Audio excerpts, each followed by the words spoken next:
अच्छा स्टूडेंट्स देखो, last lecture पे हम लोगों ने कवर किया था 2000 year. Now we are covering 2001। तो 2001 पे हमें करना क्या है, तो जो सुनिएगा। अच्छा मुझे 1 मिनट दीजिएगा, मैं स्टार्ट करता हूँ।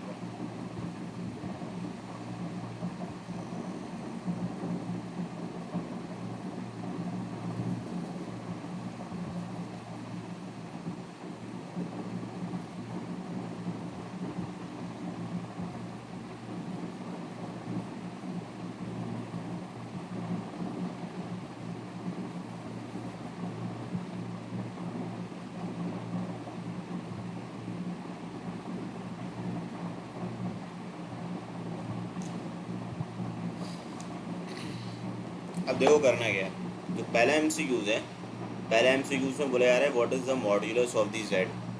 तो आप क्या कर सकते हो, आप इसको इस तरीके से सॉल्व करोगे कि जेड तो आपको पता है कितना है, 1 + आयोटा का होल स्क्वायर है। यानी कि your z is equal to 1 + iota का होल स्क्वायर। तो आप यहाँ लिख लेंगे 1 + आयोटा का होल स्क्वायर। तो मैं क्या करूँगा कि अगर मैं जेड स्क्वायर के बारे में बात करता हूँ, तो अगर इसको ओपन कर लें, फॉर्मूला ओपन करें, A² + 2AB + B²। अब यहाँ पे आपने फॉर्मूला ओपन किया। अब आयोटा स्क्वायर किसके इक्वल है, आयोटा स्क्वायर बराबर होता है -1 के। तो ये बराबर हो जाएगा 1 + 2 आयोटा -1। तो फिर ये 1 से 1 कैंसिल आउट हो जाएगा। तो जेड का आंसर 2 आयोटा आ जाएगा।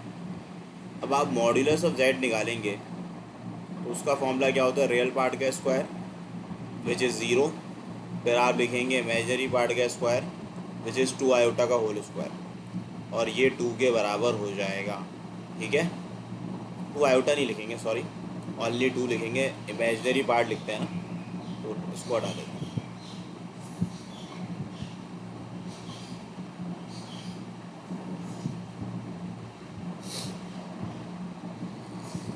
तो सिर्फ 0 का स्क्वायर, क्योंकि देखो ये कॉम्प्लेक्स नंबर फिर हो जाएगा 0, 2। और फॉर्मूला आप लोग को याद होगा कि अगर एक कॉम्प्लेक्स नंबर x, y होता है तो मॉड्यूलस कैसे कैलकुलेट करते हैं, √(x² + y² के। अब क्वेश्चन 2 देखें ज़रा। क्वेश्चन 2 पे कहा ही जा रहा है for what value of x if 2x 2x + 3 form a GP. क्या वैल्यू होगी कि आपका 2x 2x + 6 2x + 3 जीपी बना लें। अच्छा जीपी पे याद रखिएगा, अगर 3 कंसेक्यूटिव टर्म हो, फॉर एग्जांपल ये T1 हो, ये T2 हो और ये T3 हो, तो इसमें एक फॉर्मूला होता है। फॉर्मूला ये होता है कि भाई T2 का जो होल स्क्वायर होता है ना, T2 का होल स्क्वायर बराबर होता है प्रोडक्ट ऑफ दी T1 और T3 के। सही है, तो अगर आप T1 T3 का प्रोडक्ट लेंगे तो वो T2 के स्क्वायर के बराबर होगा। अब T2 बराबर किसके है, ये बराबर है 2x + 6 के होल स्क्वायर के। अच्छा T1 किसके बराबर है, 2x के, और T3 किसके बराबर है, 2x + 3। तो आप इसको इस तरीके से लिख सकते हैं कि T2 का होल स्क्वायर ये हमेशा बराबर होगा product of the T1 and T3। यानी कि T1 T3 को आप मल्टीप्लाई करेंगे तो आपको क्या मिलेगा, आप लोगों को T2 का स्क्वायर मिलेगा। ये बिल्कुल वैसे ही है, ज्योमेट्रिक मीन का स्क्वायर जो है वो AB के बराबर है। तो असल में यहाँ पे जो ज्योमेट्रिक मीन आपको गिवन है वो बीच वाली टर्म है। अब बीच वाली टर्म कौन सी है, बीच वाली टर्म जो है वो T2 है, और T2 बराबर है 2x + 6 के। अब यहाँ फॉर्मूला ओपन कर लें, A² 4x², 2 6 12, 12 2 से क्या होता है बताओ, 24। 6 का स्क्वायर क्या होता है, 36। अब यहाँ लिखा हुआ है 2x × 2x, तो इट विल बिकम 4x²। और अगर आप 2x को 3 से मल्टीप्लाई करेंगे so it will become 6x। तो अब आप क्या करोगे, अब आप ये करोगे कि 4x² से 4x² को कैंसिल कर दोगे। अब जब आप कैंसिल आउट करोगे तो बचेगा क्या कि 24x - 6x is equal to -36। So 18x बराबर हो जाएगा -36 के, so what will be your जवाब of the x, it will be -2। तो आप लोग मार्क कर देंगे -2 पे, ठीक है। तो पहले वाले का आंसर 2 था, देन सेकंड वन का जो आंसर है वो -2 होगा। जीपी के अंदर जब भी आपको 3 कंसेक्यूटिव टर्म गिवन हो और आपने अननोन वैल्यू निकालनी हो, तो आप हमेशा ये काम करते हैं कि T2 के स्क्वायर को बराबर करते हैं T1 टाइम्स T3 के। अच्छा, अब मैं अगर आपसे बात करूं MCQ नंबर 3, MCQ नंबर 3 पे क्या कहा जा रहा है, the value of T for which the quadratic equation has equal roots. भाई इक्वल रूट्स आपने बताने हैं वैल्यू ऑफ T के लिए ना, तो आपने क्या करना होगा, इक्वल रूट्स के लिए आप सब जानते हैं कि जो आपका डिस्क्रिमिनेंट होता है इट मस्ट बी 0। अब डिस्क्रिमिनेंट बराबर किसके है, डिस्क्रिमिनेंट बराबर है b² -4ac के। अब b देखें, b की वैल्यू क्या है 2, यहाँ पे आप 2 लिख देंगे। अच्छा, a किसके बराबर है, t के बराबर है, और c भी t के बराबर है। तो 2 का स्क्वायर जो है वो 4 होगा, -4t² इज इक्वल टू 0। अब आप यहाँ क्या लिखोगे, -4t² is equal to -4, minus से माइनस कैंसिल आउट हो जाएगा। So t² will become 1, taking square root on both side. So t का जवाब आपके पास +-1 आ जाएगा। तो क्वेश्चन नंबर 3 पे you will mark on option number B. ठीक है स्टूडेंट्स, ये देखिए आसान आसान से MCQs हैं जो सॉल्व करना है हमने। 3 के बाद अब क्वेश्चन 4 देखते हैं।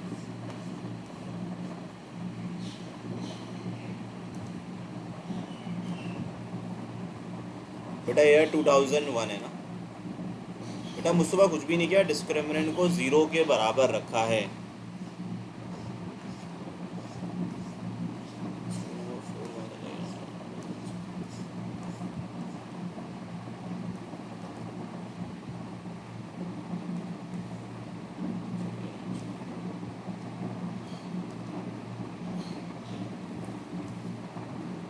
अच्छा बेटा, MCQ नंबर 4 को मैं आपको समझाता हूँ। 4 के अंदर क्या करना है आपने, भाई डिस्क्रिमिनेंट 0 के इक्वल है, डिस्क्रिमिनेंट बराबर है b² -4ac के। वैल्यूज़ मैंने पुट कर दी। देखो b किसके इक्वल है, 2 के, a बराबर है t के, c बराबर है t के। तो बस वैल्यूज़ पुट करो और आंसर निकाल लो। अब क्वेश्चन नंबर 4 पे क्या कहा जा रहा है, क्वेश्चन नंबर 4 पे आपसे ये कहा जा रहा है कि इंटीग्रेट करके बता दें 1 - sin 2x के। तो अगर मैं फॉर एग्जांपल यहाँ पे लिखता हूँ इंटीग्रल ऑफ 1 - sin 2x। अब इसको कैसे इंटीग्रेट करोगे, तवज्जो से सुनिएगा।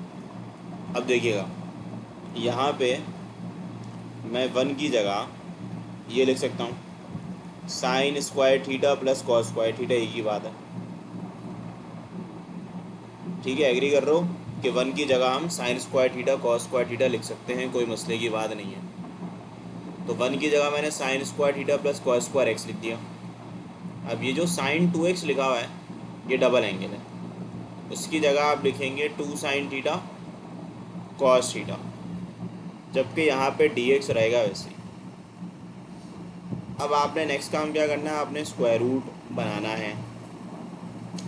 ये तीनों असल पे फॉर्मूला बना रहे हैं, a² + b² - 2ab।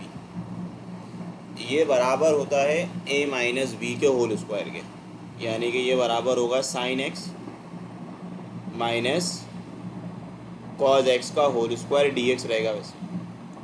ये स्क्वायर से रूट कैंसिल आउट हो जाएगा।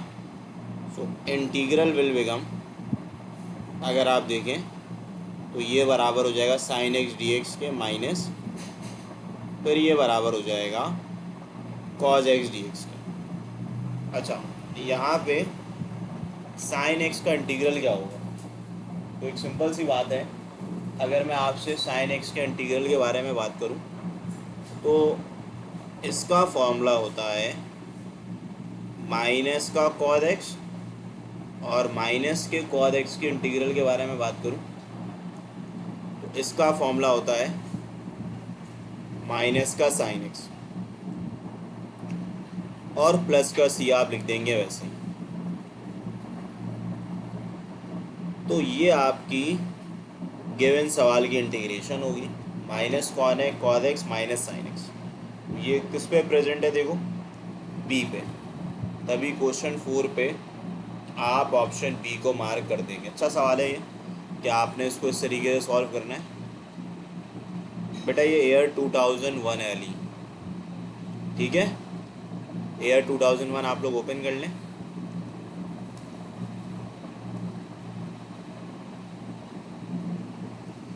अच्छा मैं दोबारा बता देता हूँ, देख लो, ये 1 लिखा हुआ है, 1 की जगह लिखोगे sine square theta cos square theta, sine 2x की जगह लिखोगे 2 साइन एक्स कॉस एक्स।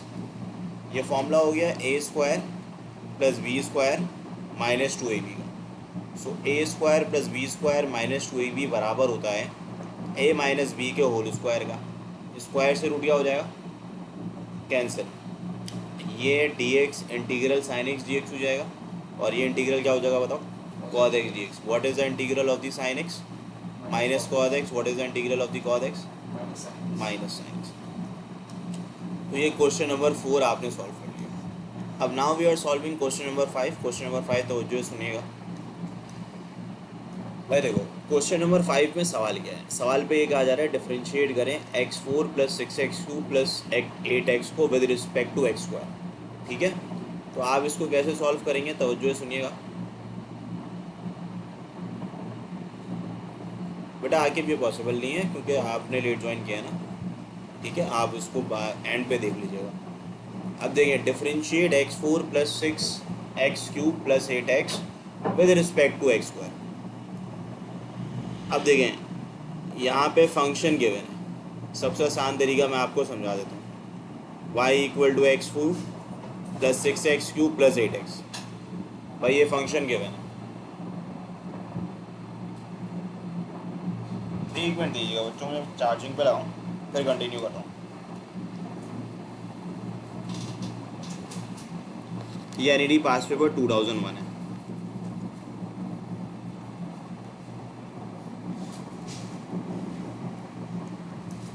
भाई देखिए अगर लिखा हुआ हो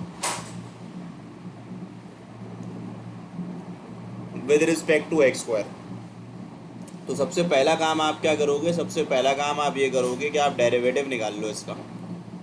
तो अगर आप इसका डेरिवेटिव निकालते हो सिंपल, मैं अगर डी वाई डी एक्स के बारे में बात करूँ तो इसका डेरिवेटिव क्या होगा, आप सब जानते हैं इसका डेरिवेटिव 4x³ होगा। फिर क्या होगा बताएं, 3 मल्टीप्लाई हो जाएगा 16 से, 18 पावर में कमी आ जाएगी, और dx 1 होता है, ये dy dx आ जाएगा। अच्छा with respect to x square बोल रहा है ना, तो आसान तरीका बता रहा हूँ कि जब भी dy अपॉन dx स्क्वायर निकालना हो तो जो भी dy dx आ जाए, जैसे कि आपका dy dx क्या आ रहा है 4x³ plus 18x square plus का 8, इसको आप एक्स स्क्वायर के डेरिवेटिव से डिवाइड कर दें। तो एक्स स्क्वायर का डेरिवेटिव 2x है, तो आप लोग इसको 2x से डिवाइड कर दें। यानी कि अगर with respect to x square आ रहा है तो आप एक्स स्क्वायर के डेरिवेटिव से डिवाइड कर दें। विद रिस्पेक्ट टू x³ आएगा तो x³ के डेरिवेटिव से डिवाइड कर दीजिए, सही है। तो ये आसान तरीका होता है सॉल्व करने का। अब इसको एलसीएम ब्रेक करेंगे तो ये हो जाएगा 4x³ अपॉन 2x, फिर क्या होगा बताएं 18x स्क्वायर अपॉन 2x, फिर क्या हो जाएगा 8 अपॉन 2x। तो आप इसको सिंप्लीफाई कर लें तो ये हो जाएगा 2x स्क्वायर, ये हो जाएगा 9x, ये हो जाएगा 4 upon x। So which is present in option number C. So you will mark on option number C. तभी आप किस में मार्क कर लेंगे, ऑप्शन सी पे मार्क कर लेंगे, सही है। तो इस तरीके से आप लोग क्वेश्चन नंबर 5 को सॉल्व कर सकते हैं। अब देखो 5 के बाद मैम बहुत सिंपल है, देखो इसको पहले with respect to x differentiate करो, सही है। डिफरेंशिएट करने के बाद एक्स स्क्वायर के डेरिवेटिव से डिवाइड कर दो। अगेन आई रिपीट, इसको with respect to x differentiate करें और फिर एक्स स्क्वायर के डेरिवेटिव से डिवाइड कर दें। So what is the derivative of x square 2x, और फिर एलसीएम ब्रेक कर दें। अच्छा, क्वेश्चन नंबर 6 की तरफ मैं आ रहा हूँ, तवज्जो से सुनिएगा। क्वेश्चन नंबर 6 ये आपकी बुक का सवाल है। ये आपकी ई कैड की बुक 1 मैंने सॉल्व करवाई है, उसके अंदर आप लोग को इसका सोल्यूशन मिला हुआ होगा, तो मैं दोबारा से एक्सप्लेन कर देता हूँ बोलना क्या जा रहा है। भाई यहाँ पे सवाल है, for what value of n the second and third term of binomial expression are equal.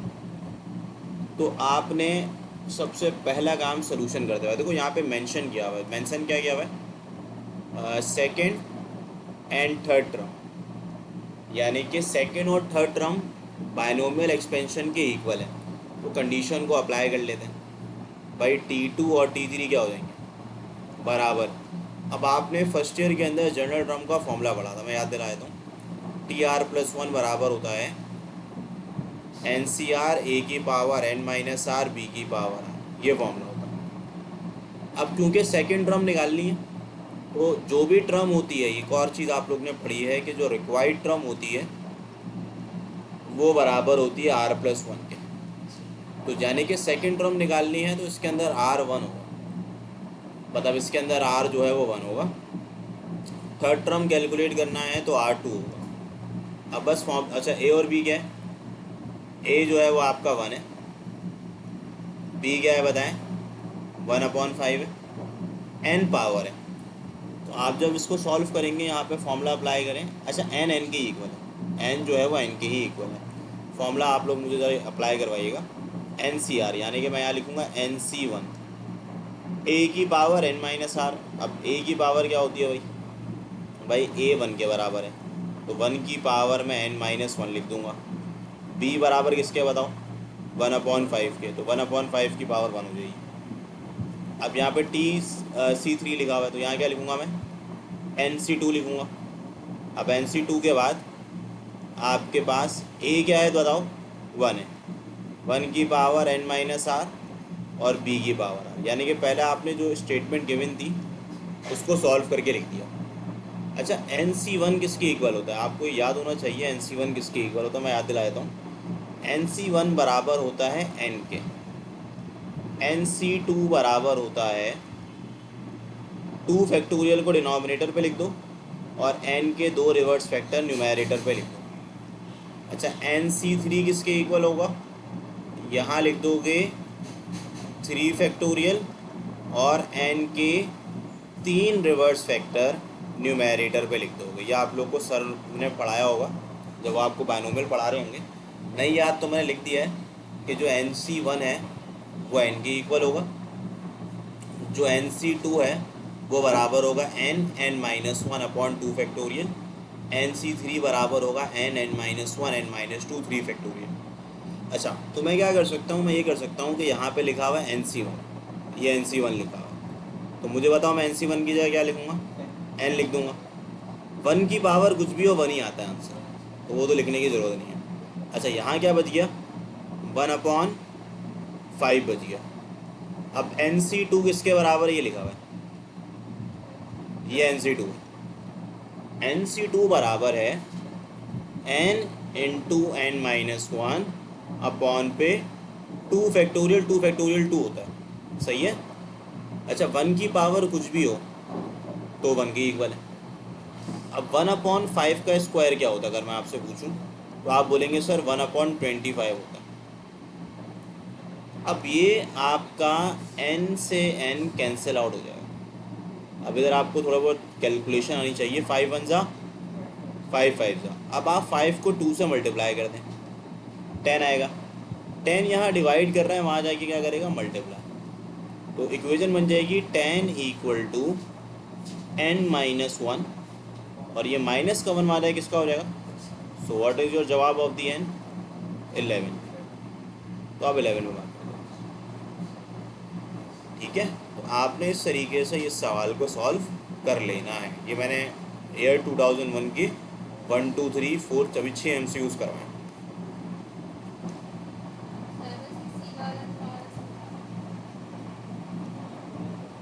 भाई देखो मैं बताता हूँ दोबारा, यहाँ पे कंडीशन ये थी कि यहाँ सेकंड टर्म लिखा हुआ है, थर्ड टर्म क्या है, इक्वल है।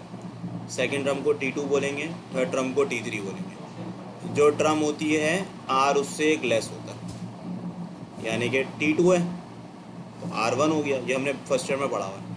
अच्छा, जनरल फॉर्म का तो याद है, NCR A की पावर n माइनस, ये तो बहुत दफ़ा पढ़ा हुआ है। n, अच्छा A किसके इक्वल है, 1 के, B किसके इक्वल है, और n के इक्वल है। यहाँ फॉर्मूला यूज़ कर लें, NCR A की power n minus R, B की पावर R। सेम फॉर्मूला आप यहाँ यूज़ करेंगे, बस फ़र्क ये होगा 1 की जगह क्या आ जाएगा।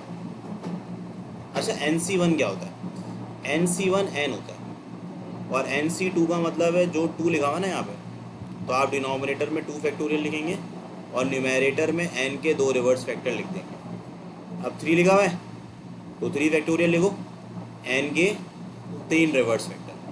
So in place of NC1 I can write n, in place of NC2 I can write n minus 1 2 factorial, and 2 factorial is 2। 1/5 का स्क्वायर क्या होता है, 1/25 होता है, और बस को उसको सिंप्लीफाई कर लो। सही है। तो ये क्वेश्चन नंबर 6 था जो मैंने आपको बता दिया। अच्छा, अब 6 के बाद now we are solving MCQ number 7। अच्छा, एक मिनट देगा मुझे ज़रा बच्चों, मैं एक कॉल रिसीव करके कंटिन्यू करता हूँ। अस्सलाम वालेकुम लड़का जी जी, हाँ कर दी सर, ठीक है।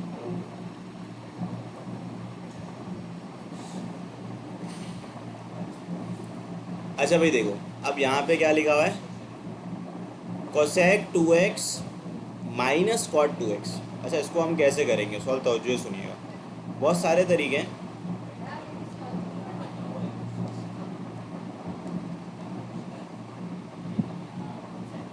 Cosec 2x minus cot 2x। अब आप मुझे एक बात ये बताएं कि यहाँ पे लिखा हुआ है cosec 2x minus cot 2x लिखा हुआ है, तो आप क्या कर सकते हो, या तो आप सिंपल एक फॉर्मूला यूज़ कर लें। मैं यहाँ लिख लेता हूँ cosec 2x minus cot 2x। सही है। अब मैं क्या करूँगा, इसको फंडामेंटल में ब्रेक कर लूँ। यहाँ पे मैं लिख लूँगा 1 साइन 2x, और यहाँ क्या लिखूँगा, cos 2x over sign 2x। ये मैंने लिख लिया। सही है। तो मैं आपको समझा देता हूँ बेटा, ये ईयर 2001 है। 1 माइनस कॉस 2x, फिर अपॉन पे क्या लिखा हुआ है, साइन 2x। सही है। असल में ये जो 1 माइनस कॉस 2x है, 1 माइनस कॉस 2x किसके बराबर होता है, मैं आपको याद दिला देता हूँ। ये बराबर होता है 2 साइन स्क्वायर x के। ऐसा कैसे होता है, आपने फर्स्ट ईयर में एक फॉर्मूला पढ़ा था कि हाफ एंगल के अंदर कि साइन स्क्वायर x बराबर होता है 1 माइनस कॉस 2x अपॉन 2 के। तो ये 2 डिवाइड कर रहे हैं, हम आ जाएंगे मल्टीप्लाई करेंगे। और साइन 2x को मैं आपको याद दिला दूँ, डबल एंगल तो याद होगा, 2 साइन थीटा कॉस थीटा, 2 से 2 क्या हो जाएगा, ये साइन x क्या हो जाएगा, कैंसिल आउट। तो यहाँ बच गया sine x upon cos x। अब sine x upon cos x क्या होता है, tan x। So what will be your जवाब, it will be tan x। अच्छा, इसको ना अगर एलईडी के लिए कर रहा हूँ ना, एक और काम कर सकते हो। फॉर एग्जाम्पल किसी को फॉर्मूला ही नहीं आता तो क्या करे, वो कुछ नहीं करेगा। फॉर एग्जाम्पल यहाँ पे 1 साइन 2x लिखा हुआ है, कैलकुलेटर से कैसे करोगे इसको सॉल्व। देखो, अगर कैलकुलेटर से करोगे ना तो सिंपल सा काम कर लेना, वो ये कर लेना, पहले ना फंडामेंटल में ब्रेक कर लेना। फंडामेंटल की मीनिंग कॉज और साइन के सिंप्लीफाई कर लेना। सिंप्लीफाई कर लिया, सिंप्लीफाई करने के बाद एक आसान सा एंगल पुट कर दो।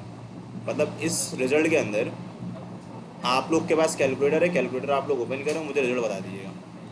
इसके अंदर आप ना cos 2x x की जगह 30 डिग्री लिखते हैं। सही है। इधर भी x की जगह 30 डिग्री लिखते हैं। लिख दिया आप लोग ने। कोई भी स्टैंडर्ड एंगल पुट करते हैं जो आपको अच्छा लगे, 30 45। मुझे पता है आंसर क्या आ रहा है इस 1 माइनस कॉस, यानी कि कॉस 60 हो जाएगा और साइन 60। कितना आंसर मिल रहा है, मेरे ख्याल से √3/3 मिलेगा। चेक कर लें एकदम। जी मिल रहा है। कौन सा यार है? सेंटेक्स तो ब्रैकेट लगाओ ना, ब्रैकेट ब्रैकेट। हाँ बच्चों बताओ क्या आंसर आ रहा है, ये आ रहा है, जल्दी बताओ। ठीक है, ओके। अब देखो यहाँ पे ना आप लोग ये निकालने के बाद 10 30 कैलकुलेट करें, क्योंकि आपने यहाँ पे इनपुट किया क्या है, 30 डिग्री पुट किया। अब आप यहाँ पे भी 30 रख दें, यहाँ पे भी 30, यहाँ पे भी 30, यहाँ पे भी 30, और चेक कर लें किससे √3/3 बन रहा है। गारंटी है 10 30 से बनेगा। तो इस तरीके से कोई भी ट्रिग्नोमेट्रिक का प्रूफ वाला क्वेश्चन आ जाए तो आप इस तरीके से सॉल्व कर सकते हो। ठीक है, तो ये काम आप लोग कर सकते हैं बेटा। तो ये बहुत आसान सी ट्रिक मैंने आपसे शेयर की कि आपने कुछ भी नहीं करना, फंडामेंटल में ब्रेक किया, कॉस साइन पे एंगल अपनी मर्जी का पुट किया। फॉर एग्जांपल एंगल मैंने यहाँ पे 30 डिग्री पुट कर दिया। 30 डिग्री पुट करने के बाद कैलकुलेटर में वैल्यू पुट करी, आंसर आ गया √3/3। फिर ऑप्शन में भी जहाँ जहाँ एक्स था वहाँ वहाँ 30 लिख दिया और चेक करा कि किससे आंसर मैच कर रहा है, उसको टिक कर दिया। ये सबसे आसान तरीके का है।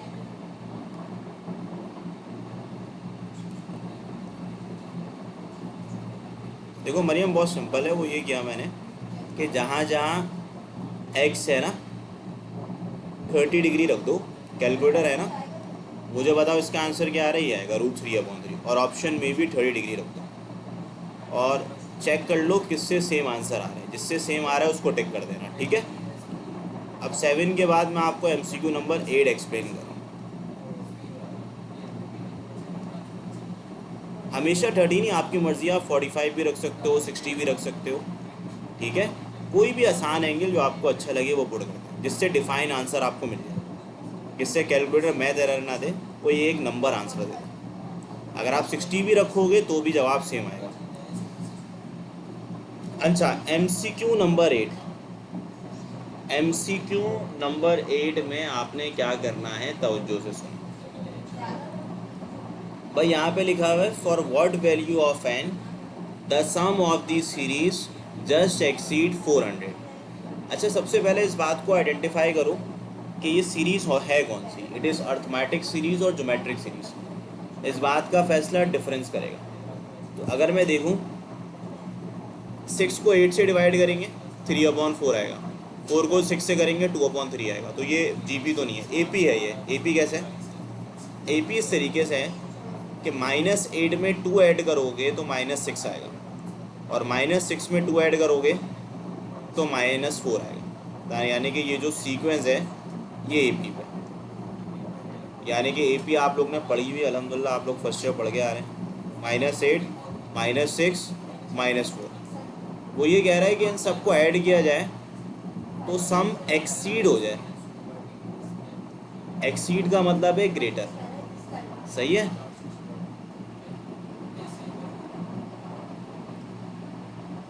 SN बराबर किसके, n/2 2a plus n-1 multiply by D. ये सम टू सीरीज़ का फॉर्मूला है, ये आपको याद होना चाहिए कि SN बराबर n/2 2a plus n-1 D. GP का अलग था, AP का अलग था, AP का ये था। अच्छा, यहाँ पे आप क्या करोगे, तवज्जो से सुनो, बिल्कुल तवज्जो से सुनिएगा बेटा। AP डिफरेंस चेक करो ना अली, -6 को 8 से माइनस करो, -4 को 6 से करो, तो आंसर 2 आएगा। अब देखो यहाँ पे n निकालना है, n पता नहीं है, लीस्ट वैल्यू ऑफ n, यानी कि n कैलकुलेट करना है। अच्छा, a किसके इक्वल है बता सकते हैं आपको? a पहली टर्म को बोलते हैं, a किसके इक्वल है, -8, n निकालना है। अच्छा, d किसके इक्वल है, अभी मैंने बताया 2 के इक्वल है। अच्छा, d कैसे पता चलता है, T2 - T1, T2 - T1, -6 minus से 2 आ जाएगा आंसर। अच्छा, अब आप क्या करेंगे इसमें से,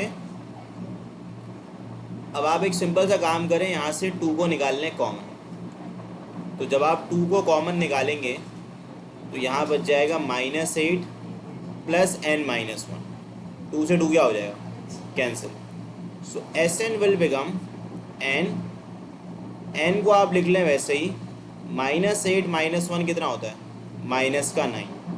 अच्छा, बहुत से लोग क्या करते हैं, यहाँ 400 रख के ना क्वाड्रेटिक इक्वेशन बनाते हैं फिर सॉल्व करते हैं। मैं ऐसे नहीं करवाता, मैं बोलता हूँ आपके पास ऑप्शन तो है ना, और कैलकुलेटर भी है, तो पहले क्या करो, ऑप्शन ए क्या है, 37 है, तो यहाँ पे 37 पुट करो ज़रा, मतलब एन की जगह 37 रखो, मुझे बताओ आंसर क्या आ रहा है।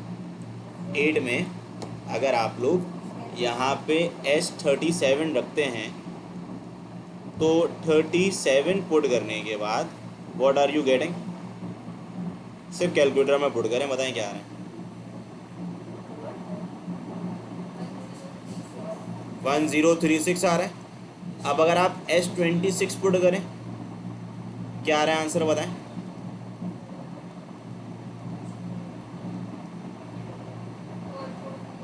442। और अगर मैं आपसे बोलूँ S25 निकाले, मतलब 26 की जगह 25 लिखते हैं, बस बताएं क्या आ रहा है।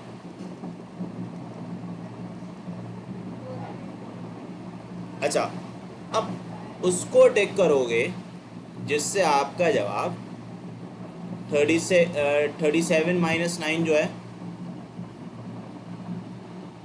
अच्छा टिक किसको करोगे, ध्यान से सुनना, जिसका जवाब 400 से बड़ा है, पहला 400 से बड़ा जवाब, 25 में तो 400 आ रहा है ना, तो टिक किस पे करोगे, 26 में।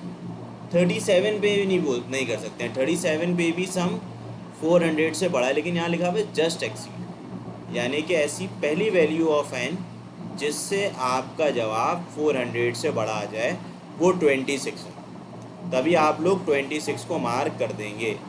ठीक है, 37 को क्यों नहीं मार्क किया, वजह बड़ी सिंपल सी थी, 37 से बहुत बड़ा आंसर आ रहा था, तो ये पहली वैल्यू ऑफ एन नहीं होगी, यानी कि 37 से पहले भी कुछ एन होगी जिससे आपका जवाब 400 से बड़ा होगा। तो यहाँ पे आप एक एक करके पुट कर लें, और पुट करने के बाद बस ये चेक कर लें कि किससे पहले 400 से बड़ा सम आ रहा है, और वो किससे आ रहा है बताओ, 26 से आ रहा है। तो ये सवाल आया हुआ है। क्वेश्चन नंबर 9, अब बिल्कुल तवज्जो से सुनना भाई। क्वेश्चन नंबर 9 पे लिखा हुआ है, the equation of hyperbola when foci is +-3, 0, foci जो है आपका +-3, 0 है, और वर्टिसिस आपका +-2, 0 है। देखो देखते ही पता चल रहा है कि ये transverse axis along the x axis है, वजह वाई कोऑर्डिनेट 0 है। अब वाई कोऑर्डिनेट 0 का मतलब है transverse axis along the x axis. ये आपको चैप्टर नंबर 9 हाइपरबोला आना चाहिए, ठीक है, मैं सिर्फ कंपेयर कर रहा हूँ डायरेक्ट। फोकाई बराबर है +-3, 0 के, तो फोकाई को you will compare it with +-c, 0 therefore c will become what, 3।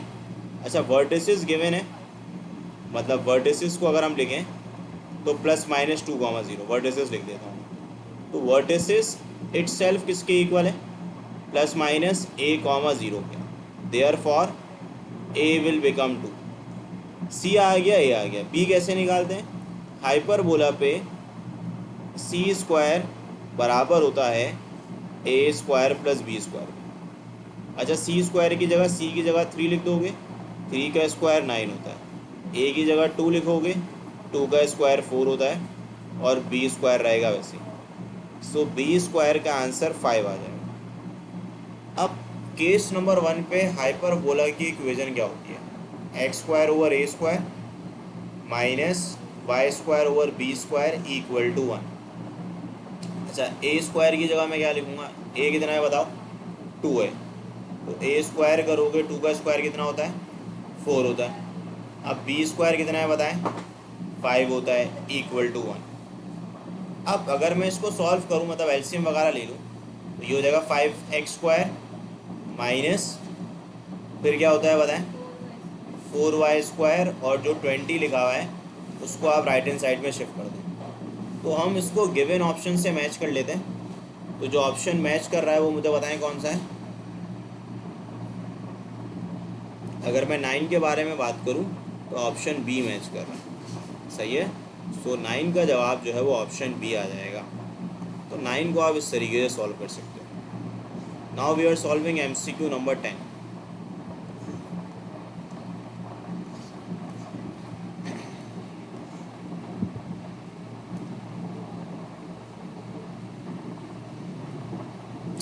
अच्छा, ईमान मान देखो करना ये है कि देखो यहाँ पे आपको फोकाई के कोऑर्डिनेट्स गिवन है +-3,0 ना। फोकाई के कोऑर्डिनेट्स आपको याद होंगे, ये बराबर है +-3,0 के। वर्टिसेस ए के इक्वल होता है। अब c² बराबर है a² + b² के।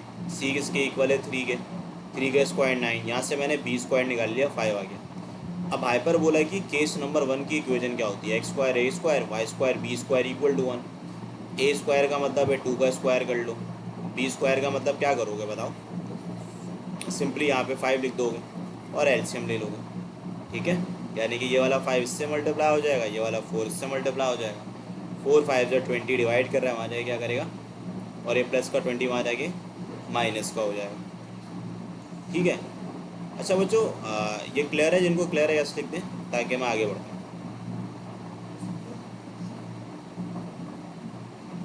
बेटा ये हाइपर बोला तो मैं अभी आपको पढ़ा नहीं सकता ना, ये तो आपने पढ़ा हुआ है, मैं एमसीक्यू सॉल्व करा रहा हूँ आपको। ओके बच्चों, थैंक यू। अब देखिए अगर मैं क्वेश्चन नंबर 10 के बारे में बात करूँ तो 10 पे क्या लिखा हुआ है, 0 से 4 dx/√9 - x², ये सॉल्व करना है। अच्छा इसको कैसे करोगे सॉल्व, तवज्जो से सुनना। असल में इसको कैलकुलेटर से सॉल्व करोगे ना, मैं बहुत दफ़ा कर चुका हूँ। एक साल एनईटी ने सवाल ऐसा दिया कि कैलकुलेटर में पुट करने के बाद आंसर आ रहा है मैथ एरर, ठीक है, मैथ एरर। तो इसका मतलब है आपको फॉर्मूला याद होना चाहिए। मतलब 95% of the questions can be solve by calculator, but कुछ क्वेश्चंस ऐसे हैं पास्ट पेपर्स के अंदर जो कैलकुलेटर से नहीं होते। अब ऐसा क्यों है अभी मैं आपको एक्सप्लेन करता हूँ। भाई देखो यहाँ पे मैं 0 से 4 लिख लेता हूँ, यहाँ पे मैं dx लिख लेता हूँ, यहाँ पे मैं लिख रहा हूँ 9 - x²। 9 की जगह मैं ऐसे लिख लेता हूँ 3 का स्क्वायर माइनस x का स्क्वायर, सही है। अब आपको एक फॉर्मूला याद होना चाहिए कि what is the integral of the dx, √(a² - x²। तो ये बराबर होता है sin इनवर्स x/a, ठीक है। आप जब sin इनवर्स x/a लिखेंगे, मैं लिख देता हूँ sin इनवर्स x/a, फॉर्मूला है क्योंकि। अच्छा x की जगह x लिखूँगा, a की जगह क्या लिखूँगा 3 लिखूँगा। अच्छा लिमिट मुझे डिफाइन है, इसकी जो लिमिट है वो 0 से लेके 4 तक है। तो फॉर्मूला क्या होता है जब लिमिट गिवन होती है, upper limit minus lower limit. तो यहाँ पे अपर लिमिट आ जाएगी sin inverse 4/3 minus sin inverse 0/3। अच्छा sin इनवर्स 4/3 को वैसे ही रखिएगा आप लोग, और अगर sin इनवर्स 0/3 आप कैलकुलेटर से निकालेंगे सो यू विल गेट 0, ठीक है। तो आपको 0 मिलेगा आंसर। देयरफॉर जवाब इज ऑप्शन बी, सही है। तभी आप ऑप्शन बी को मार्क कर देंगे। सिंपल क्वेश्चन था, बस जिसको फॉर्मूला याद होगा वो 1 मिनट के अंदर कर लेगा, सही है। तो इसमें समझने वाला कोई काम है नहीं। 10 के आगे अगर मैं 11 के बारे में बात करूँ, अब 11 सुनिएगा आप लोग। अब फॉर एग्जाम्पल अगर मैं MCQ नंबर 11 की आपसे बात करता हूँ तो 11 पे क्या कहा जा रहा है, that derivative of ln x² sec x, ये सवाल है। ओके असवर चेक करते हैं आंसर आ रहा है नहीं आ रहा। The derivative of ln x² sec x। तो देखो एक फॉर्मूला आप लोग ने पढ़ा हुआ है, वो फॉर्मूला क्या है कि ln a.b किसके बराबर है, ये बराबर है ln a plus ln b के, ठीक है। तो अगर मैं कैलकुलेट करता हूँ ln x² sec x को, तो ये किसके बराबर हो जाएगा, ln x² plus ln sec x के। प्रॉपर्टी यूज़ कर ली। अच्छा इस 2 को भी ना कोफिशिएंट बना लो, मतलब बहुत आसान हो जाएगा ये। 2 ln x plus ln sec x। अब इसका ये y आ गया, ये y कह लो इसको, सही है। अब इसका डेरिवेटिव निकालना है, इसको y डैश कह लेते हैं। तो derivative of the ln x क्या होता है, 1/x होता है। और ln sec x का डेरिवेटिव क्या होता है, 1/डब्बा, यानी कि 1/sec x, और फिर न्यूमेरेटर में sec x का डेरिवेटिव ले लेते हैं। तो sec x का डेरिवेटिव क्या होता है, sec x का डेरिवेटिव होता है sec x tan x। तो ये sec x से sec x कैंसिल आउट हो जाएगा, अब यहाँ पे आप एलसीएम ले लीजिएगा। ये यहाँ पे कुछ नहीं बचा, यहाँ पे लिखा हुआ है 2/x और यहाँ लिखा हुआ है 10x। अच्छा, डिनोमिनेटर में क्या है, 1 है ना। इस 1 को इससे कर लो मल्टीप्लाई, इस x को इससे कर लो। So this will become 2 + x 10x और अपॉन पे x आ जाएगा। तो आप किसको मार्क कर दोगे, ऑप्शन ए। ठीक है, तो ये आपका MCQ नंबर 11, ये भी बेसिक लेवल का क्वेश्चन है। Now we are solving MCQ number 12। अच्छा, MCQ नंबर 12 को कैसे करेंगे सॉल्व भाई? देखिए, अगर हमने MCQ नंबर 12 सॉल्व करना है, सिंपल मल्टीप्लिकेशन लिखी गई है, यानी कि Z1 को Z2 से मल्टीप्लाई करना है। तो Z1 बराबर है 2 + 3 आयोटा के, और Z2 बराबर है 1 + आयोटा के। सही है, तो मल्टीप्लाई कर लेते हैं, मल्टीप्लाई करके देखते हैं क्या आएगा। बेटा उस्मान, ये सोल्यूशन लिखा हुआ तो इसमें अब मैं क्या दोबारा एक्सप्लेन करूं। ln a डॉट b बराबर है ln a + ln b के, ये 2 नीचे आ गया। ln x का डेरिवेटिव 1/x होता है, ln sec x का डेरिवेटिव 1/sec x, और sec x का derivative sec x tan x ऊपर आ गया।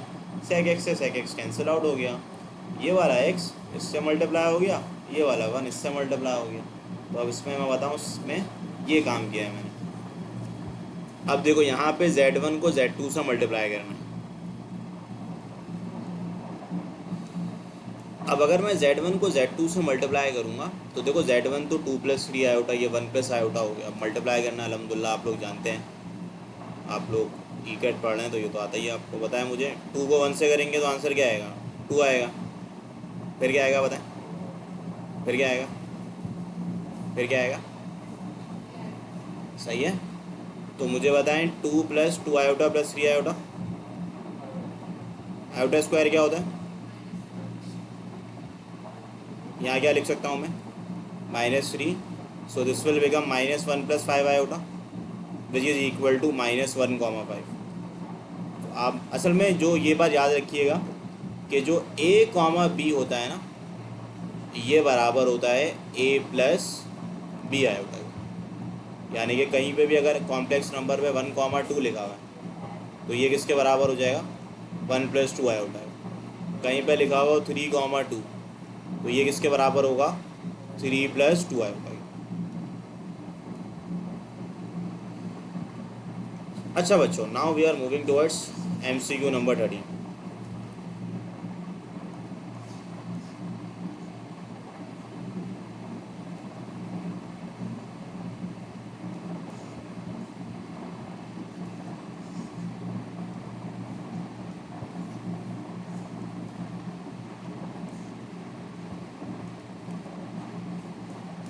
देखिए, अब यहाँ पे लिखा हुआ है which one of the following is true, 1 + omega + omega square is equal to 16। देखो, एक एक करके ना ऑप्शन को सॉल्व करना पड़ेगा आपको। अब अगर मैं एक एक करके ऑप्शन को सॉल्व करता हूँ तो क्या होगा, देखो बहुत सिंपल है, ट्रू के बारे में बात हो रही है तो एक एक करके मैं सॉल्व कर लेता हूँ। भाई मुझे बताओ 1 + ओमेगा + ओमेगा स्क्वायर किसके इक्वल होता है, 0 के। तो क्या 0 की पावर 4 16 होती है, नहीं होती, तो ऑप्शन ए गलत हो गया। अच्छा, 3z bar greater than z where z, ये भी गलत है। गलत क्यों है, क्योंकि 2 complex number can not be comparable. एक कॉम्प्लेक्स नंबर दूसरे कॉम्प्लेक्स नंबर से ग्रेटर नहीं होता। मतलब मैं आपसे एक सवाल करूं, 2 + iota is dash than 3 + iota, greater than less than, तो मैं आपसे गलत बात कर रहा हूँ। ठीक है ना ही ये, अगर कोई ग्रेटर देन लिख रहा है तो भी गलत है, अगर कोई लेस देन लिख रहा है तो भी गलत है। तो inequality does not define in complex number, तो ये भी गलत हो गया। An algebraic quadratic equation must have 2 roots. मतलब अगर मैं 13 के बारे में बात करूं तो यहाँ पे मेंशन करके लिखा हुआ है कि 13 के अंदर कि भाई इसके 2 रूट्स होने चाहिए, नहीं लाजमी नहीं है। कभी कभार क्वाड्रेटिक इक्वेशन पे रूट्स रिपीटेड हो जाते हैं। जब डिस्क्रिमिनेंट 0 होता है तो रूट्स इक्वल आ जाते हैं, यानी कि दो सेम रूट आ जाते हैं। तो लाजमी नहीं है कि क्वाड्रेटिक इक्वेशन के दो रूट्स हों। जैसे कि इक्वेशन लिख के मैं आपको बताता हूँ, x square minus 2x plus 1 equal to 0, ये क्वाड्रेटिक इक्वेशन है। अब इसको अगर मैं सॉल्व करूँगा तो मैं ऐसे सॉल्व कर सकता हूँ, एक्स माइनस 1 का whole square taking square root on both side, तो एक्स का आंसर 1 आ गया। तो ये भी गलत हो गया, इसका मतलब डी ठीक होगा। तो डी वैसे ठीक भी है क्योंकि पाई इर्रेशनल नंबर की एग्जांपल है। तो 3 स्टेटमेंट गलत थी, एक स्टेटमेंट ट्रू थी। वो ट्रू स्टेटमेंट जो है वो 13 की डी है। ठीक है, तो आप लोग डी पे मार्क कर सकते हैं। इसी के आगे 13 के बाद now we are solving MCQ number 14। अच्छा, 14 में क्या करोगे, देखो भाई यहाँ पे लिखा हुआ है limit x tends to 2 x4 minus 16 upon पे लिखा हुआ है x स्क्वायर प्लस 4। भाई मेरी बात ध्यान से सुनना, सबसे पहला काम ना वैल्यू इनपुट करके देख लो। मतलब 14 अगर मैं इनपुट करता हूँ तो 2 की पावर 4 माइनस 16, फिर यहाँ क्या लिखोगे 2 का स्क्वायर प्लस का 4। अब मुझे बताएं 2 की पावर 4 क्या होती है, 16 होती है, और 16 माइनस 16 कितना होता है, 0 होता है। 2 का स्क्वायर 4 होता है, 4 प्लस 4 8 होता है। 0/8 क्या होता है, 0। अब बहुत सारे लोग ना इसमें ज़बरदस्ती का एल ऑपरेटर रूल लगा देते हैं और उनका सवाल गलत हो जाता है। भाई जब डायरेक्ट डिफाइन आंसर मिल रहा है तो आप डायरेक्ट पुट करके जो आंसर मिल रहा है वो लिखेंगे। अब अगर इन 0/0 बनता या इन्फिनिटी बनता तो इसके ऊपर हम एल ऑपरेटर रूल यूज़ करते हैं, यानी कि ऊपर नीचे डेरिवेटिव लेते हैं। तो इधर तो लेने की ज़रूरत नहीं है, इधर डिफाइन आंसर मिल रहा है, डायरेक्ट पुट किया, डायरेक्ट आंसर आ गया। अब 14 के बाद 15 में आपको एक्सप्लेन करता हूँ।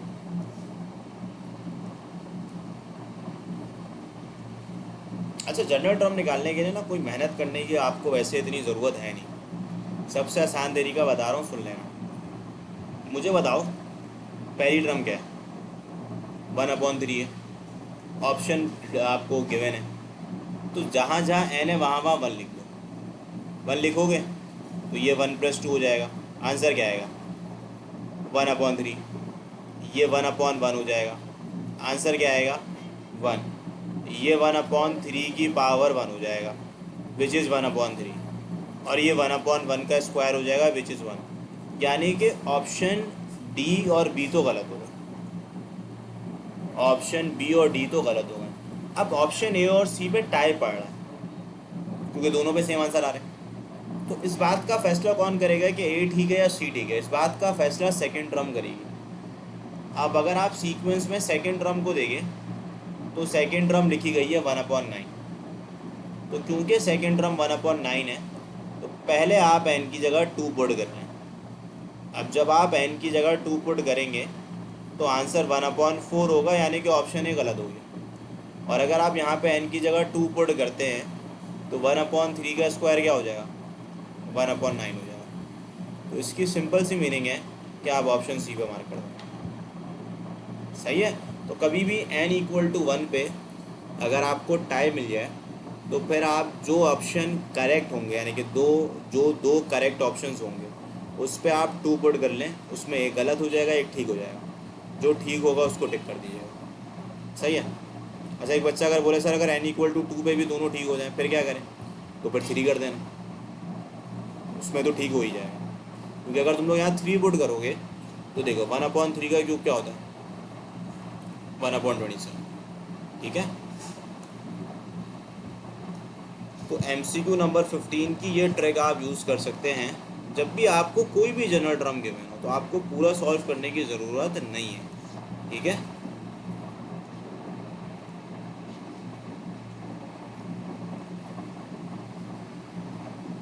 अब देखो MCQ नंबर 16 को देखते हैं।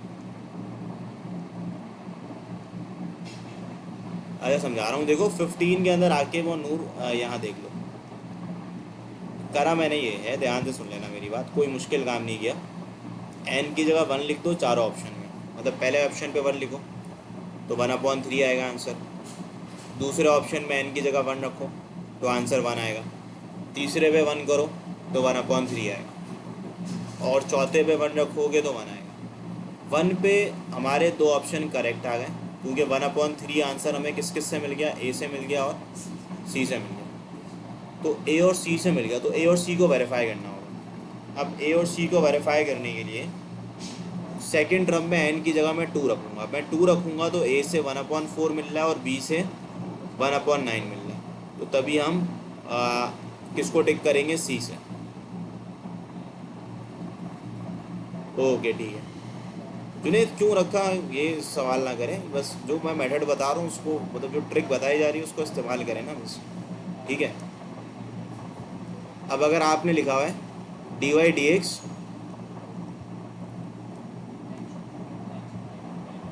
यहाँ पे लिखा हुआ है x/y, तो मैं अगर आपसे बात करूँ then solve the differential equation, बेटा ईयर 2001 है, ठीक है। हाँ 16 बिल्कुल पहले हम कर चुके हैं, लेकिन एक दफ़ा क्योंकि आज दोबारा उसका सोल्यूशन मैं आपको बताया था। देखो बच्चों, तो डिफरेंशियल इक्वेशन है, तो मैं यहाँ लिख लेता हूँ, अलग कर लेता हूँ y/dy, और फिर क्या लिखेंगे x/dx, taking integral on both side, तो ये बन जाएगा y² इक्वल टू पावर में 1 प्लस नीचे 1 प्लस 2 से 2 क्या हो जाएगा, तो बस हो गया सवाल सब। मतलब देखो एनईडी पे 25 में से 25 लेना मैथ्स में कोई मुश्किल काम है नहीं, सही है।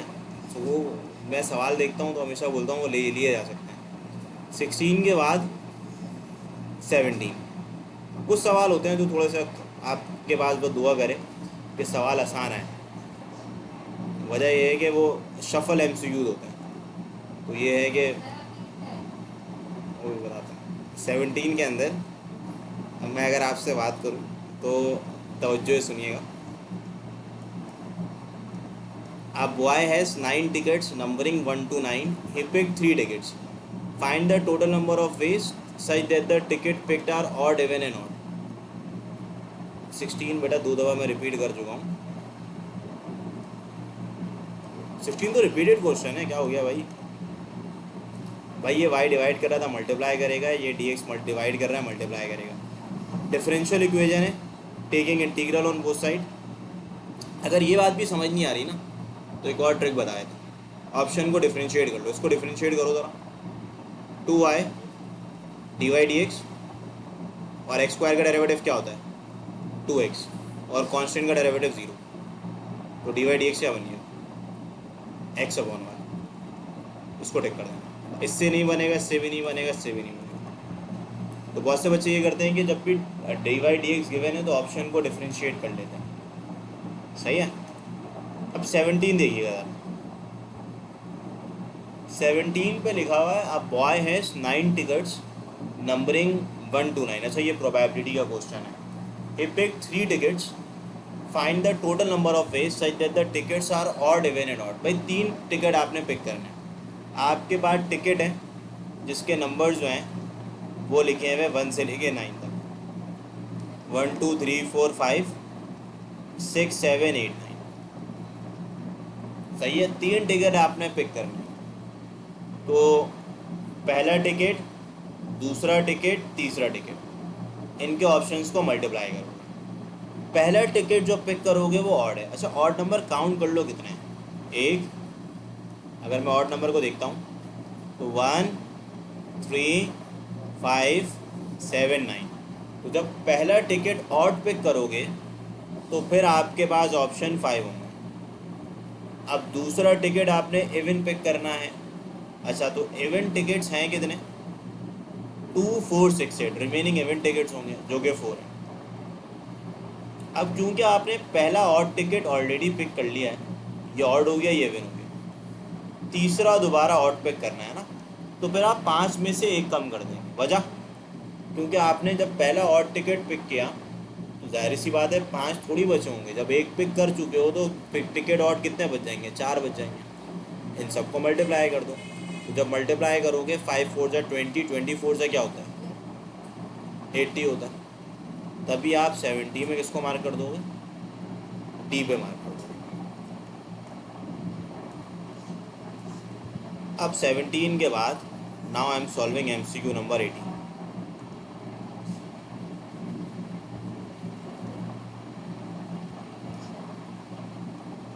बेटा उबैद देखो कुछ भी नहीं किया, पहले और टिकट काउंट कर लो कितने, यहाँ पे रेड से मार्क हुए और येलो से मार्क हुए, ये ऑप्शन के तौर पे रख दिए।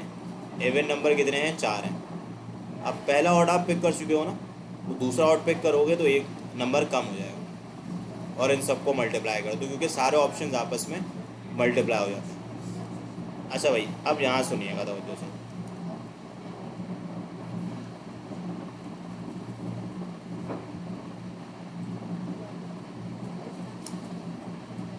अच्छा भाई 18 को ज़रा देखते हैं, तवज्जो on the board again.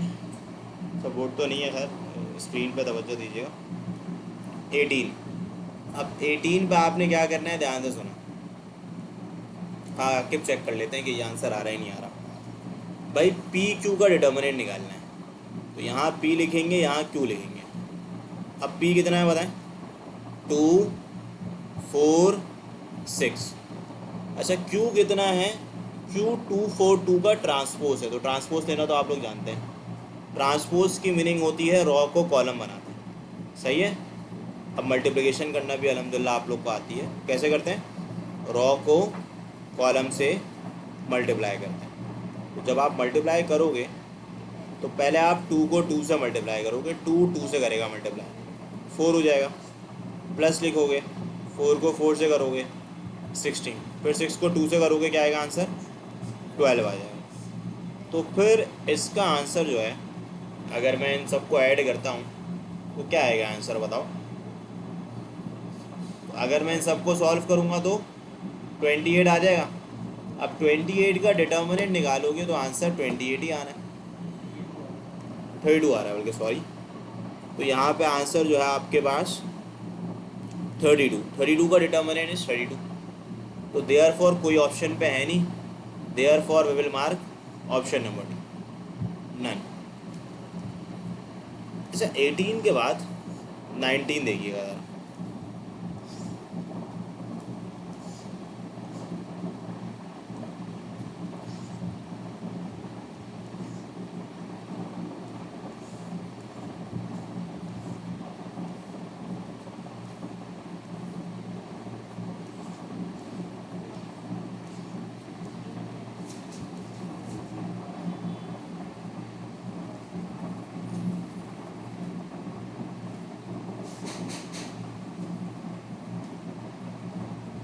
Seventeen में क्या इशू आ रहा है बताओ, सही तो गया ये, क्या मसला है इसके अंदर।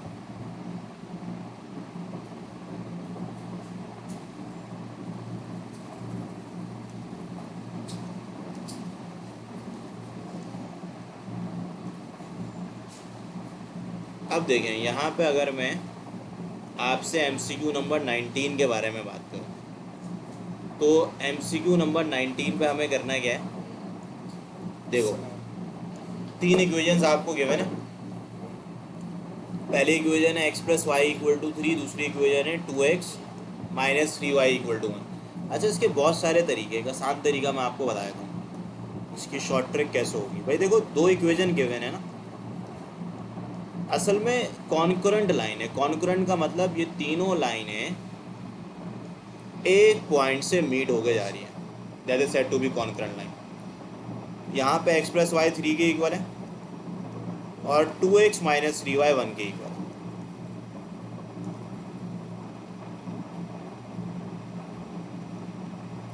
तो मैं अगर यहाँ से काम करता हूँ ना, पहले साइमल्टेनियसली सॉल्व करके निकाल लेता हूँ इंटरसेक्शन पॉइंट, ठीक है। तो पहले मैं इंटरसेक्शन पॉइंट निकालता हूँ, तो यहाँ से y किसके बराबर हो जाएगा, 3 - x के, और मैं x की जगह 3 - x लिखता हूँ, तो ये हो जाएगा 2x माइनस का 9, फिर बताओ प्लस का 3x = 1, ऐसा ही है। तो मैं डायरेक्ट लिख दूँ क्या, 5x = 10 हो जाएगा, x किसके इक्वल आ जाएगा, 2 के, और यहाँ पे x की जगह 2 रख दो, तो y कितना आ जाएगा, 1 आ जाएगा। यानी कि ये दोनों लाइन जिस पर्टिकुलर पॉइंट पे इंटरसेक्ट कर रही हैं वो 2,1। अब क्या कर सकते हो, तीसरी लाइन से सी निकालना है ना, सी निकालना है आपको। तो तीसरी लाइन की इक्वेशन आप यहाँ लिख लें, और ये पॉइंट तीसरी लाइन से भी पास होके जाएगा क्योंकि लिखा हुआ है कॉन्करेंट है। तो मैं यहाँ पे x की जगह क्या लिख सकता हूँ, 2 लिख सकता हूँ, और y की जगह क्या लिख सकता हूँ, 1 लिख सकता हूँ। तो 2 2 ज़ा 4 और 3 इंटू 1 कर लेते हैं। तो C का आंसर यहाँ से आपको मिल जाएगा, विच इज़ योर सेम।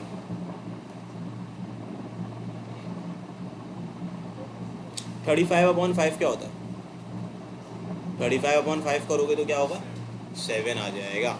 तो देयर फॉर इन 19 आपका जवाब जो है वो ऑप्शन में आएगा। बॉस अगर इंटर वाले मेथड से करोगे तो डिटर्मिनेंट निकालना पड़ेगा, वो थोड़ा लेंदी हो जाएगा। कंपैरेटिवली ये बहुत ईजी है, इसको कैलकुलेटर से भी किया जा सकता है कि कैलकुलेटर से 2 इक्वेशन साइमल्टेनियसली सॉल्व हो जाती है। उनका इंटरसेक्शन पॉइंट निकाल लेंगे और उस पॉइंट को ले आके तीसरी इक्वेशन में पुट कर देंगे। बेटा 2001 है, पेज नंबर 189 ओपन कर लो, 189 188। 19 के बाद अब हम लोग जो MCQ सॉल्व करने जा रहे हैं वो MCQ नंबर 20 है। तो ज़रा 20 को तवज्जो से सुनिएगा।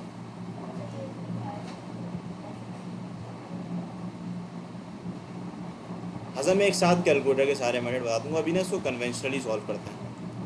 देखो अब यहाँ पे लिखा हुआ है find the equation of the line passing through 1, -2।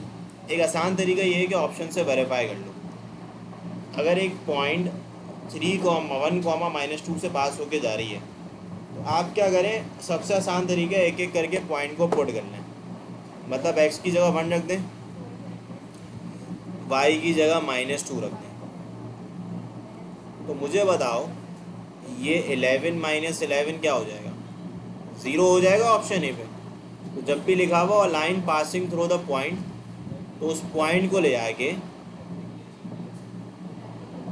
मैंने कुछ नहीं करा, देखो रेयान ये किया कि 1, -2 लिखा हुआ है, तो फिर आप चारों ऑप्शन पे पॉइंट को पुट कर दें जिससे 0 = 0 बन जाए, उसको टिक कर दें। सबसे आसान तरीका होता है, आपको पूरा मेथड यूज़ करने की ज़रूरत हरगिज़ नहीं। तो ये 20 है। अच्छा 20 के बाद यहाँ पे लिखा जा रहा है आपके पास 21।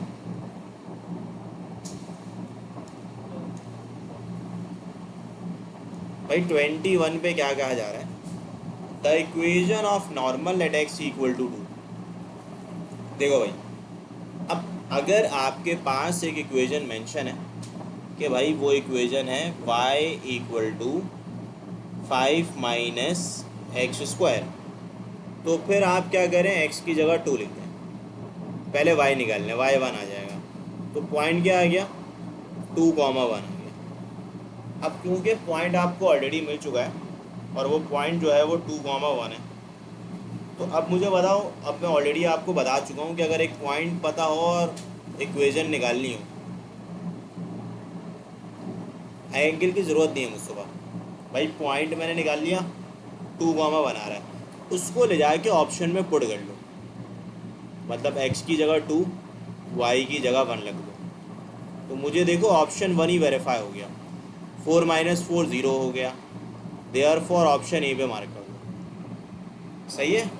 और बी सी डी बी पे रखोगे तो 0 = 0 नहीं बनेगा। डी पे तो तीनों पॉजिटिव हैं, 3 पॉजिटिव नंबर ऐड होंगे तो आंसर पॉजिटिव ही आएगा, तो ये तो पॉसिबल ही नहीं है। ठीक है, नॉर्मल। हाँ अरीशा, वही तो मैं बता रहा हूँ, डिफ्रेंशिएशन को आप अगर नहीं भी करते हैं तो ऐसे हो जाएगा सॉल्व। मास नॉर्मल की इक्वेशन जो होती है वो कर्व के टेंजेंट होती है। मतलब एक कर्व है, कर्व में एक पॉइंट प्रेजेंट है, उसमें टेंजेंट ड्रॉ होता है, टेंजेंट के ऊपर नॉर्मल निकलता है। आपने इंटर वाले मेथड में ऐसे किया है सेकेंड ईयर के अंदर कि पहले MT निकाला है dy/dx से, फिर स्लोप ऑफ नॉर्मल निकाला है, फिर पॉइंट निकाला है, फिर पॉइंट निकालने के बाद पुट गया है, पुट करने के बाद सॉल्व किया, सॉल्व करने के बाद जवाब आया। लेकिन इधर ऐसे करने की ज़रूरत नहीं है। एप्टीट्यूड में आप क्या करें, पॉइंट निकाल लें ना, यहाँ पे x की जगह 2 रख दें, y आ गया आपके पास, उस पॉइंट को ले जाके चारों ऑप्शन में पुट कर दो, चेक कर लें किससे वेरीफाई हो रहा है, तो जिससे वेरीफाई होगा उसको टिक कर दीजिएगा।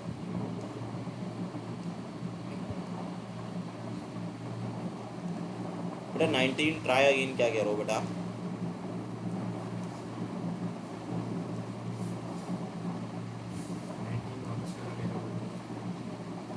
19 पे ये कहा जा रहा है, देख लो भाई, इन दोनों को साइमल्टेनियसली सॉल्व करके, मेथड समझा रहा हूँ मैंने एक पॉइंट निकाला जो 2 कॉमा बनाया, उसको ले आके तीसरी इक्वेशन में पुट कर दिया और फिर सी की वैल्यू निकाली। ठीक है, जब भी कॉन्करेंट का सवाल हो ना इस तरीके से कर लें। 22 22 अच्छा 22 ना थ्योरेटिकल एमसीक्यू है, मतलब इसको सॉल्व करने की ज़रूरत नहीं है, याद करना है आपने। ये आपकी बुक की कॉनिक्स की लाइन है, the slope of tangent at the latus rectum of the hyperbola. तो ये याद रखिएगा, ये बराबर होता है, जब भी आप 22 को सॉल्व करेंगे सी आंसर आएगा। ठीक है, ये सॉल्व करने की ज़रूरत नहीं, बहुत बड़ा सवाल है, थ्योरम टाइप क्वेश्चन है। ये आपने याद रखना है कि the slope of tangent at the end of the latus rectum of hyperbola is plus minus e. ठीक है, अब इसी के आगे मतलब क्या है, देखो ऐसा, इसका मतलब मैं समझा देता हूँ। इसका मतलब ये है कि हमारे पास अगर एक हाइपरबोला है, सही है, ये हाइपरबोला है फॉर एग्जाम्पल, तो हाइपरबोला पे लेटेस्ट रेक्टम का कोई ना कोई पॉइंट होगा ना, सही है, ये पॉइंट है। अगर ये केस नंबर 1 है तो पॉइंट होगा सी गॉमा बी स्क्वायर अपॉन है, सही है। यहाँ पे आप टेंजेंट ड्रॉ करेंगे, अब टेंजेंट का कोई ना कोई स्लोप आएगा, तो इसका स्लोप अगर आप कैलकुलेट करोगे तो इसका आंसर माइनस ई आएगा। ठीक है, मतलब करना क्या होगा कि x square upon a square y square upon b, मतलब इक्वेशन क्या होती है, ये होती है। इसका डेरिवेटिव निकालोगे, फिर पूरा सॉल्व करोगे, पॉइंट पुट करोगे, फिर जाके ये आंसर आएगा। मतलब इसका डेरिवेटिव अगर आप निकालते हैं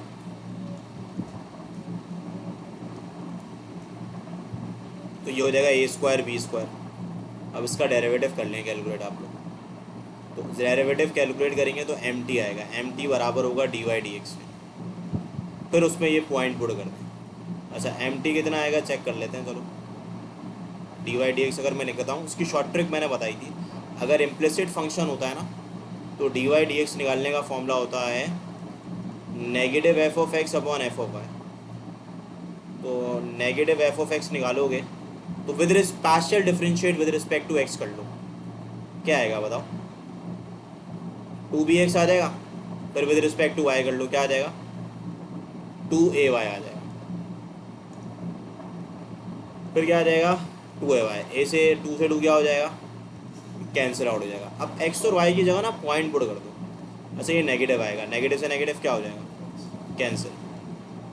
x की जगह x का पॉइंट पुट कर दो भाई, x किसके बराबर है, ठीक है, a की जगह a लिखोगे, फिर यहाँ क्या लिख दोगे, बी स्क्वायर अपॉन है, ए से ए कैंसिल, बी से बी कैंसिल। ठीक है, अब यहाँ से आपके पास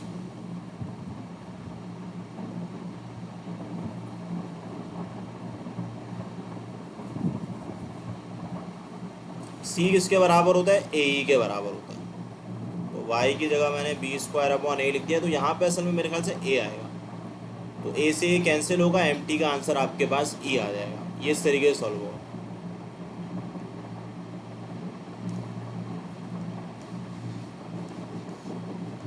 ठीक है, x square upon a square minus y square upon b square equal to 1। अब यहाँ लिखा हुआ है b square upon x square minus a square upon y square equal to 1। इसको इस तरीके से आप लोग सॉल्व कर लें, बेहतर ये है कि भाई इस जुमले को याद रख लें, ठीक है, ज़्यादा आसान हो जाएगी आपके लिए। अब 22 के बाद मैं आगे बढ़ता हूँ 23 की तरफ। अब देखो 23 पे क्या कहा जा रहा है,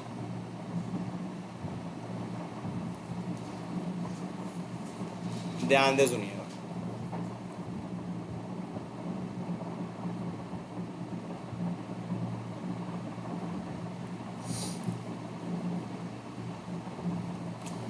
ट्वेंटी थ्री पे क्या जा रहा है, find the value of n for the equation x cube plus m square minus x square minus m x minus v equal to 0 when x equal to 1। भाई एक्स जो है वो 1 के बराबर है।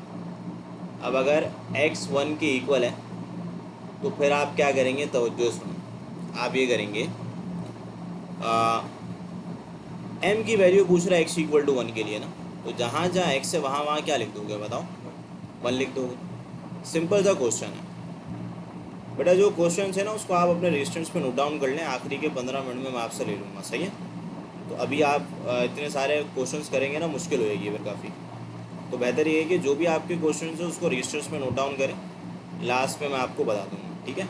हो सकता है कि आपका नेट मसला कर जाए और आप क्लास से लीव हो जाए, तो क्लास की स्मूथनेस को हम ख़राब नहीं कर सकते। तो बेहतर ये है कि आप उसको नोट डाउन करके रख लें, फिर मुझसे eight the end of the session पूछ लीजिए, क्योंकि सारी चीज़ें रिकॉर्ड हुई हुई हैं, सब मैंने लिख के रखा हुआ है, तो मैं बड़ी आसानी से आपको दोबारा से रिकॉल कर दूँगा, ठीक है। तो अभी बस तवज्जो से सुनने मैं कोशिश करूँगा कि जो भी प्रॉब्लम होगी उसको 2 से 3 दफ़ा एक्सप्लेन कर ही दूँगा, तो आपको समझ आ जाएगा, क्योंकि इसमें कोई मुश्किल काम है नहीं, ठीक है। तो find the value of n for the equation when x equal to 1। तो देखो, एक्स इक्वल टू 1 है तो एक्स की जगह 1 लिख दिया। अच्छा, एक्स इक्वल टू 1 लिखने के बाद इसको सॉल्व कर लिया। M square minus m minus 3 plus 1 कितना होता है बताओ, माइनस का 2 होता है ना, ये आपने लिख लिया। अब आप इसकी मिडिल टर्म ब्रेक कर लें। मिडिल टर्म ब्रेक करना अल्हम्दुलिल्लाह आपको आती है, आप कैलकुलेटर से भी कर सकते हो, उसमें कोई मसला नहीं है, क्योंकि एनईडी में कैलकुलेटर अलाउ है।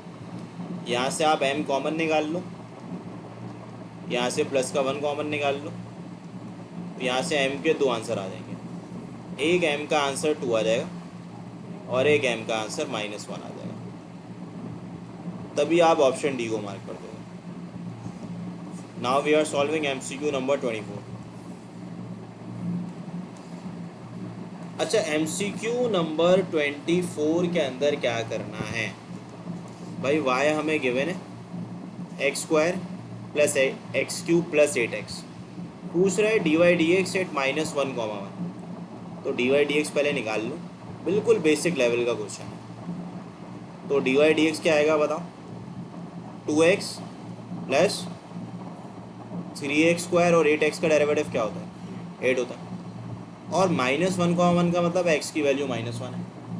तो अगर मैं यहाँ पे d y d x at point -1, calculate करूँगा, तो फिर मैं x की जगह -1 लिख दूँगा। अब मुझे बताएं 8 + 3 क्या होता है, 11। 11 में से 2 माइनस कर दें, कितना आएगा, तो हो गया सवाल। तो ठीक है, 24 के बाद इसका लास्ट एमसीक्यूज मैं आपसे डिस्कस कर रहा हूँ, which is your MCQ number 25।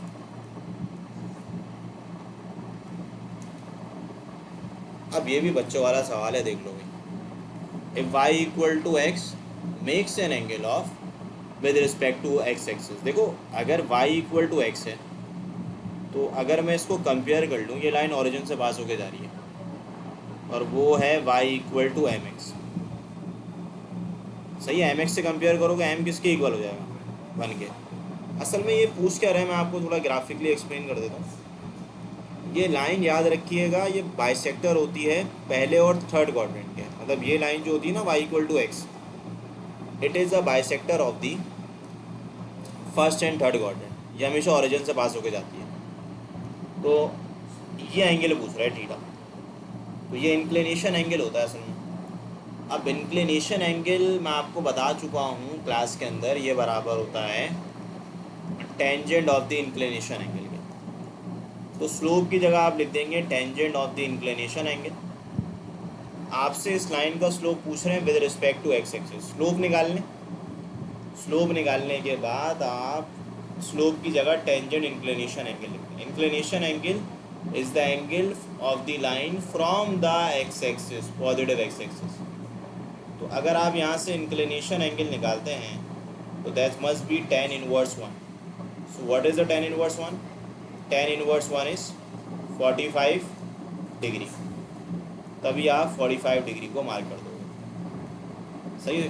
तो ये आप लोगों का MCQ नंबर 25। बहुत दफ़ा ना ये MCQ इस तरीके से आता है कि what is the equation of the line which is the bisector of the first and third quadrant. तो फर्स्ट एंड थर्ड क्वाड्रेंट का जो बाइसेक्टर होती है वो y इक्वल टू x होती है।